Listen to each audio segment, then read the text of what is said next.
There are many things we try and do to be better parents. Some people try to outsmart their kids using arguments, rational arguments, or logic. Some people try to control their kids using appeals to their own authority. Some people try and sweet talk their kids into behaving reasonably and by being permissive. And all of these approaches have downsides and lack effectiveness.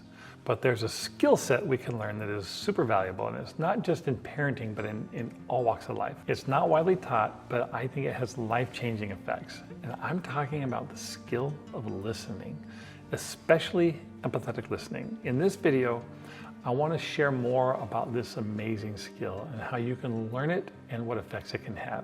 So let's get started.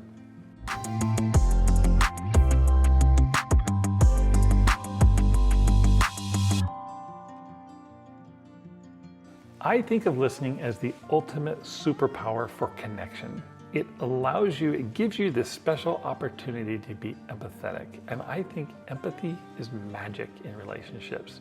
Empathy draws people to you. It draws your children to you. It creates connections with others. So I'm going to give you 4 listening tips that will make all the difference for you and your kids. Number 1, realize that listening and empathy are the foundations of your child's emotional bank account. So let's talk about what this means. What is an emotional bank account? I think the idea may have first started with Stephen Covey. That's when I first heard that concept. But let me share with you a story to illustrate what I mean by an emotional bank account. Many years ago, I was a young therapist, and I saw this young boy in therapy. He was about 13 years old, I think. We're going to call him Josh.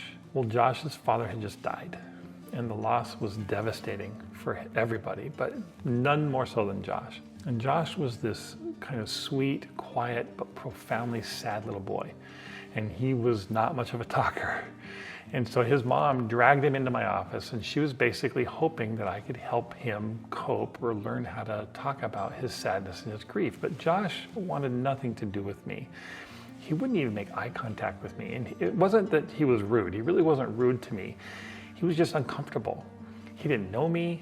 And like I said, Mom was dragging him in there. He did not want to be there. It was the last thing Josh wanted to be doing. So, but here's a situation where any one of us could have empathy for this boy. How could you not? He's dealing with the death of his father. And so it's easy to see why I shouldn't take it very personally if Josh sort of rebuffs my attempts to get to know him. Well, I know that if I respond with anything other than empathy and patience, I'm going to drive him away for good. Luckily for me, my office at the time was right next to a door that led into a gymnasium with a basketball hoop. And also lucky for me, this boy loved basketball. Josh loved basketball. Lucky enough, again, I'm a former college basketball player. So I think the stars are starting to align for us. And I soon told this mom, I just said, look, our next few sessions, this is not going to seem like real therapy. I am going to spend some time just trying to get to know your son. My whole goal is to help him feel comfortable with me, because if we don't do that, he's never going to open up to me. And so we did that, and we just started shooting hoops and playing basketball together. And again, what I'm trying to do is make these little deposits into Josh's emotional bank account, because eventually I want him to see me as a safe person to talk to. The deposits that I make, these came in the form of listening, just kind of hanging out with no agenda, and just spending time with him. We had fun, and I had to remind his mom that it seemed like we were just playing, but I kind of had a long-term goal in mind here. With Josh, it actually happened relatively quickly early on, and I'll never forget our 3rd visit. Halfway through this little game of one-on-one basketball we were playing, Josh stops. He sits down on the floor right underneath the hoop, and he starts telling me about his dad. And we talk about what his dad was like, and I ask him, tell me about your dad, and what do you miss about him? And we really just spent time grieving together. Josh and I probably had 9 or 10 therapy sessions, but it was after that 3rd visit where it was really easy to get him to open up and talk to me. I had made enough deposits into his bank account that he could trust me and he would talk with me. And I think that's why that concept of emotional bank account is so important. Number 2, find small moments to listen. I know this sounds so easy and basic, and it really is, because it is, but it's very powerful. Here's another real life story about my son. So Not long ago, Valerie, my wife, was gone for the day, and so I had the kids all to myself. And it was sort of a routine day in the morning. I woke Brian up, I made him breakfast, I took him to school, I picked him up from school, we had a snack together, I had to run an errand, we went to the store, I had some work to do, he did his homework sitting right next to me, and we were just sort of together most of the day. And every once in a while during the day, he'd just sort of sporadically start talking to me, and I would listen. Well, at the end of the day, I'm tucking him in, hugging him, and he says these words, "Dad, this was the best day." And I'm telling you, that shocked me.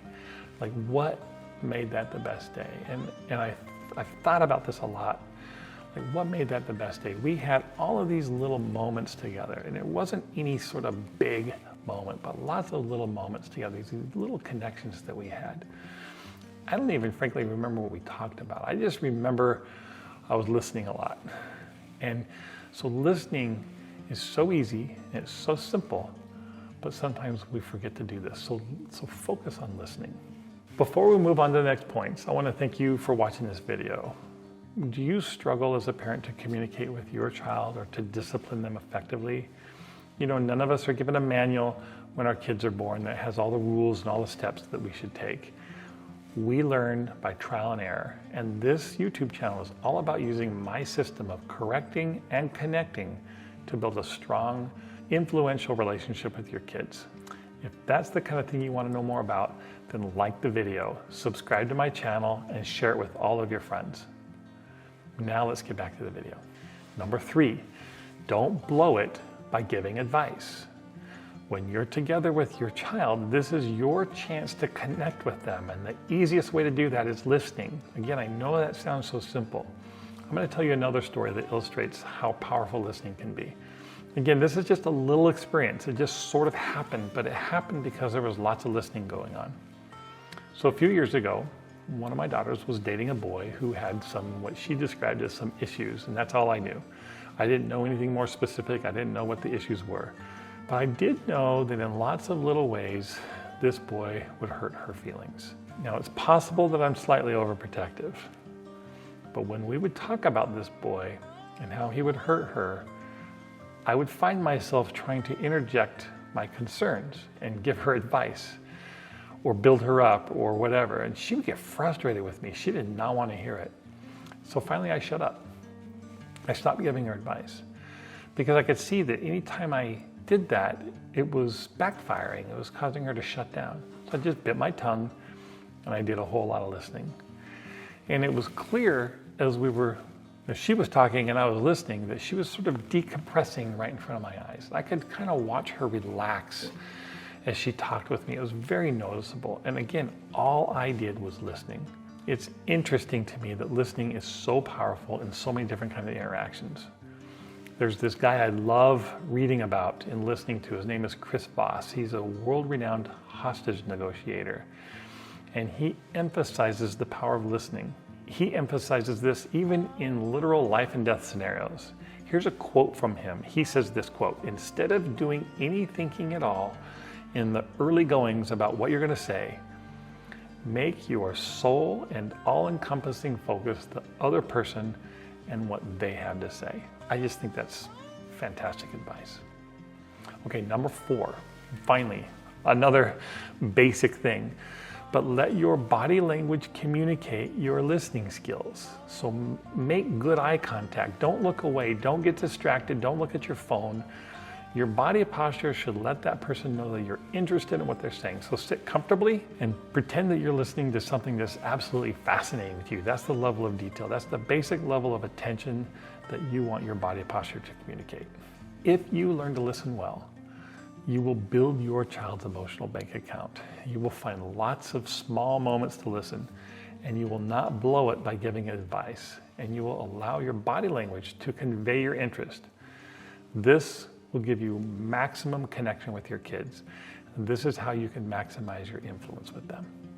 Do you sometimes struggle to discipline your child effectively? Do your kids misbehave or act out or just kind of leave you scratching your head wondering what you can do? I have spent the last 25 years as a clinical psychologist and as a father.